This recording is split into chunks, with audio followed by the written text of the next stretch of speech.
नमस्कार। जरा कल्पना कीजिए, 84 दिन और बिना एक दाना अन्न खाए। क्या कोई इंसान सिर्फ जनता की आज़ादी के लिए इतना बड़ा बलिदान दे सकता है?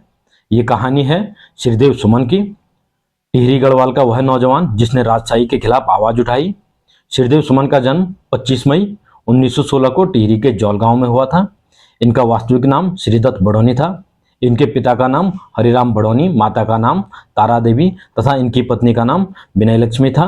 श्रीदेव सुमन की शिक्षा टिहरी व देहरादून से हुई। मात्र 14 वर्ष की आयु में श्रीदेव सुमन वर्ष 1930 में नमक आंदोलन में भाग लिया तथा 15 दिनों की जेल भुगतनी पड़ी। वर्ष 1938 में श्रीनगर में आयोजित सम्मेलन, जिसमें जवाहरलाल नेहरू, विजय लक्ष्मी पंडित आदि नेताओं ने भाग लिया था, जिसमें श्रीदेव सुमन ने गढ़वाल के दोनों खंडों पौड़ी व टिहरी की एकता पर जोर देते हुए कहा था कि यदि गंगा हमारी माता होकर भी हमें आपस में मिलाने के बजाय दो हिस्सों में बांटती है तो हम गंगा को काट देंगे। श्रीदेव सुमन ने ही 23 जनवरी 1939 को देहरादून में टिहरी राज्य प्रजामंडल की स्थापना की और इस संगठन को एक नई दिशा दी। टिहरी राजशाही ने दिसंबर 1943 में श्रीदेव सुमन को गिरफ्तार कर टिहरी कारागार में बंद कर यातनाएं दी गई।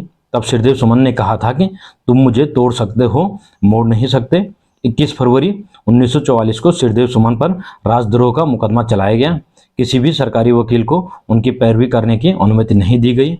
29 फरवरी 1944 को उन्होंने जेल के कर्मचारियों के दुर्व्यवहार के विरोध किया और अपनी 3 मांगे राजा के पास भेजने के लिए रखी, जिनमें पहली थी प्रजामंडल को मान्यता दी जाए, दूसरी थी मुझे पत्र व्यवहार करने की स्वतंत्रता दी जाए और तीसरी थी कि मेरे विरुद्ध झूठे मुकदमों की अपील राजा स्वयं सुने।